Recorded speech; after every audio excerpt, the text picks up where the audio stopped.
Hello everyone, explain Hindi में आपका स्वागत है। ग्रीन प्लम आइलैंड का 14th चैप्टर है। तो पिछले चैप्टर को शुरू करने से पहले मैं आपको कुछ बता देती हूँ।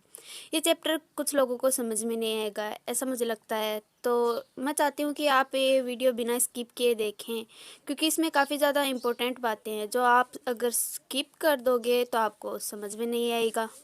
और एक और बात, अगर आप में से कोई इंस्टाग्राम यूज़ करता है तो मुझे इंस्टाग्राम पर भी आप फॉलो कर सकते हो, और वीडियो से रिलेटेड भी मैं आपको इन्फॉर्मेशन इंस्टाग्राम पर ही दूंगी। तो जल्दी से आप मुझे इंस्टाग्राम पर भी फॉलो कर लेना, और आपके जो भी मुझसे रिलेटेड कोई क्वेश्चन हो तो मुझसे ज़रूर पूछना।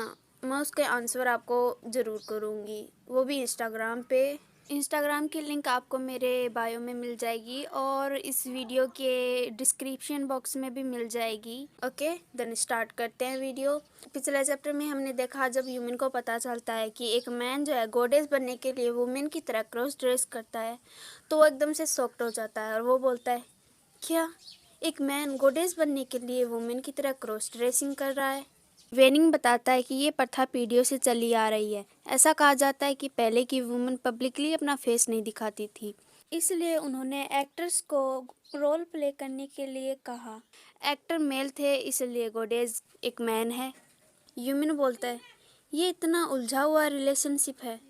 वेनिंग पोस्टर को बुक स्टोर के बाहर चिपका देता है और यूमिन से बोलता है, क्या तुम एक सेकंड के लिए रजिस्टर का ध्यान रख सकते हो? यूमिन, मुझे कुछ काम करने जाना है, मैं सच में जल्दी वापस आ जाऊंगा। तो यूमिन बोलता है, नो प्रॉब्लम। कुछ टाइम बाद हमें किसी की आवाज़ सुनाई देती है जो कि बोल रहा होता है, ओ माय गॉड यूमिन।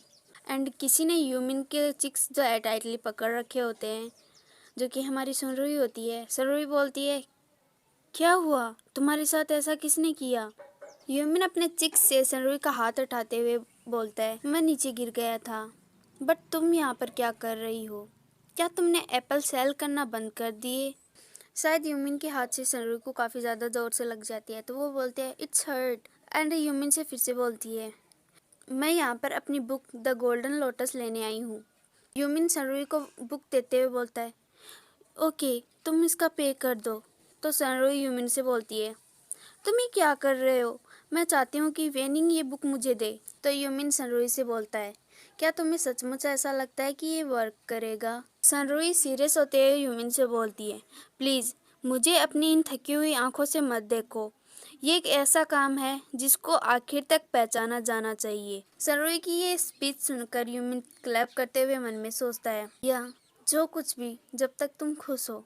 फिर सनरुई पोस्टर की तरफ पॉइंट करते हुए बोलती है, क्या तुम लोगों ने भी यहाँ पर पोस्टर लगाया है? तो यूमिन बोलता है, या। सनरुई यूमिन से बोलती है, हे यूमिन, क्या तुम जानते हो कि इस बार गोडेज का प्ले मिस्टर लियो का सन प्ले करने वाला था?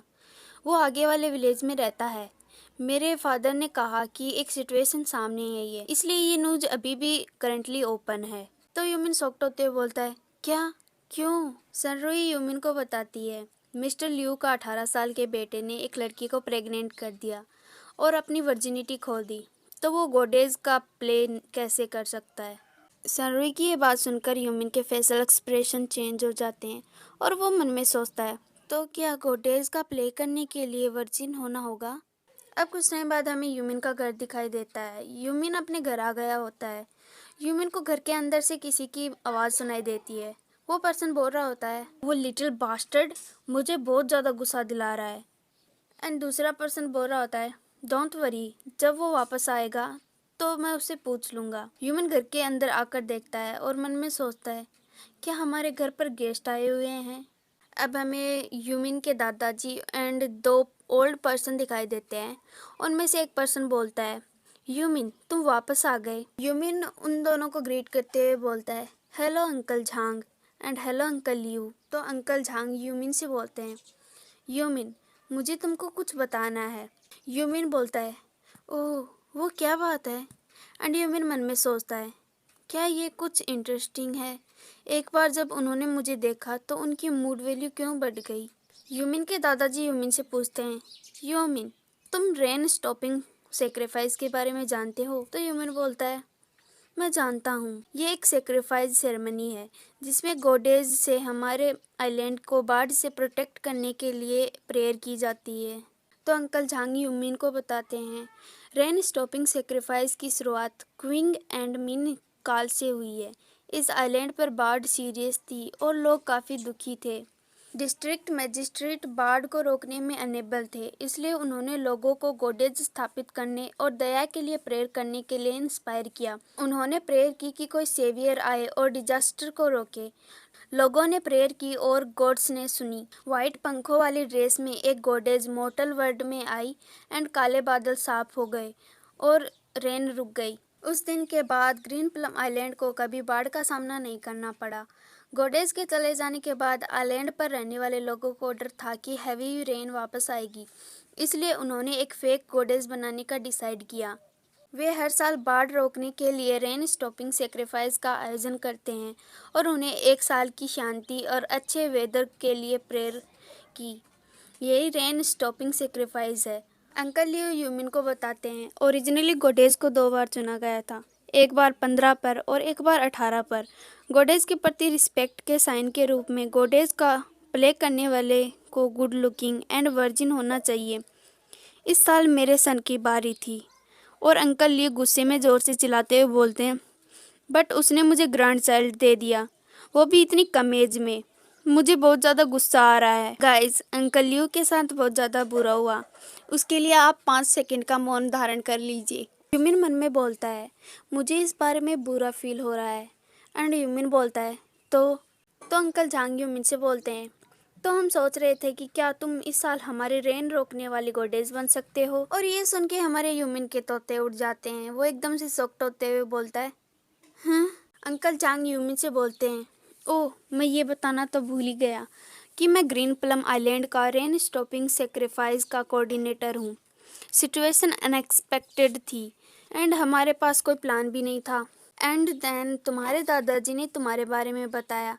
तुम्हारा लुक कसौटी पर खरा उतरा है एंड तुम्हारे दादाजी ने हमें बताया कि तुम स्टूडेंट हो एंड तुम्हारे पास रिलेशनशिप के लिए टाइम नहीं है। इसलिए इतने में यूमिन बोलता है बट मैं 2 मंथ में 19 साल का हो जाऊंगा। क्या गॉडेज को 18 से कम उम्र का वर्जिन होना ज़रूरी नहीं है। तो अंकल झांग बोलते हैं 18 से कम नहीं एंड 18 से ज़्यादा नहीं। इसलिए अगर तुम्हारी एज 18 से कम है या फिर 18 से 19 होने वाली है तो इसमें कोई प्रॉब्लम नहीं है। यूमिन मन में सोचता है ये सब अचानक है। तो यूमिन का फेस देखकर अंकल झांग बोलते हैं इट्स ओके, तुमको हमें अभी जवाब देने की ज़रूरत नहीं है। तुम कुछ दिनों में हमें अपना डिसीजन बता सकते हो। और लंबी सांस लेते हुए बोलते हैं इस साल क्या हो रहा है। गॉडेज ने किसी को प्रेग्नेंट कर दिया और मोटरसाइकिल एक्सीडेंट में डिवाइन जर्नल का हाथ टूट गया। तो अंकल ये बोलते हैं थैंक गॉड कि हमारे पास शान है, वो बहुत ही ज़्यादा अच्छा बच्चा है। जब मैंने उससे पूछा तो वो इमीडिएटली रोल करने के लिए मान गया। मैंने कई साल रेन स्टॉपिंग सेक्रीफाइस करवाए हैं एंड मैं इस रोल के लिए शान को परफेक्ट मानता हूँ। तो यूमिन बोलता है वोट, क्या आप यान कोंगसान के बारे में बात कर रहे हैं एंड ये डिवाइन जर्नल क्या है। तो अंकल झांग यूमिन को बताते हैं डिवाइन जर्नल वो है जो गॉडेज को प्रोटेक्ट करता है। वो हर टाइम गॉडेज के साथ खड़ा रहता है और उसके लिए अम्ब्रेला भी रखता है। यूमिन ब्लश करते हुए मन में सोचता है क्या वो गॉडेज के लिए अम्ब्रेला लेकर उसे प्रोटेक्ट करता है। अगर मैं गॉडेज बन जाऊँ तो हमारा यूमिन जो है इमेजिन करने लगता है कि बहुत से लोग जो है गॉडेज की तरफ पत्थर फेंक रहे होते हैं तो हमारी गॉडेज जो है काफ़ी ज़्यादा डर जाती है। बट बीच में हमारे जनरल डिवाइन अम्ब्रेला लेकर आ जाते हैं और गॉडेज को अपनी बाहों में ले लेते हैं। ये सब सोचते हुए यूमिन मन में बोलता है इसका मतलब। और अंकल झांग और अंकल लियू को जाने से रोकते हुए ज़ोर से बोलते हैं वेट। तो यूमिन के दादाजी बोलते हैं क्या हुआ यूमिन। तो यूमिन बोलता है मैं गॉडेज बनने के लिए एग्री करता हूँ। अंकल झांग यूमिन से बोलते हैं रियली, ये तो बहुत अच्छी बात है बच्चे, तुमने हमारी काफ़ी हेल्प की है। एंड अंकल झांग यूमिन के घर से जाते हुए यूमिन को बोलते हैं ओके फिर हम चलते हैं, हमें तुम्हारे लिए फेदर से बना आउटफिट रेडी करने की ज़रूरत है और कुछ दिनों में रिहर्सल भी है। यूमिन अंकल झांग और अंकल लियू को बाय करते हुए बोलता है ऑलराइट। उनके जाने के बाद यूमिन के दादाजी यूमिन की हेल्प करते हुए बोलते हैं मुझे पता था कि तुम एग्री हो जाओगे। आफ्टर ऑल हमारे यूमिन का हार्ट सबसे सॉफ्ट है। हमारा यूमिन मन में सोचता है एक्चुअली दादाजी ये कोई काइंडनेस नहीं है, ये हवस है। गाइज, यहाँ पर यूमिन ने हमें अपने आप सब कुछ बता दिया कि आखिर उसके मन में क्या चल रहा है। अब हमें कुछ टाइम बाद का सीन दिखाई देता है। यूमिन बोलता है, दादाजी 8 बज गए हैं, मैं कोंगसान के घर जा रहा हूँ। फिर हमें यूमिन शान के घर पे दिखाई देता है। यूमिन शान के घर के दरवाजे का डोरबेल बज जाता है एंड हमारा शान जो दरवाज़ा खोलता है और यूमिन से बोलता है, मैंने सुना कि तुम गॉडेस का प्ले कर रहे हो। एंड यहीं पे चैप्टर फिनिश होता है। आई होप सो ये चैप्टर आपको पसंद आए तो लाइक करना, शेयर करना, सब्सक्राइब करना, कमेंट करना। Bye bye.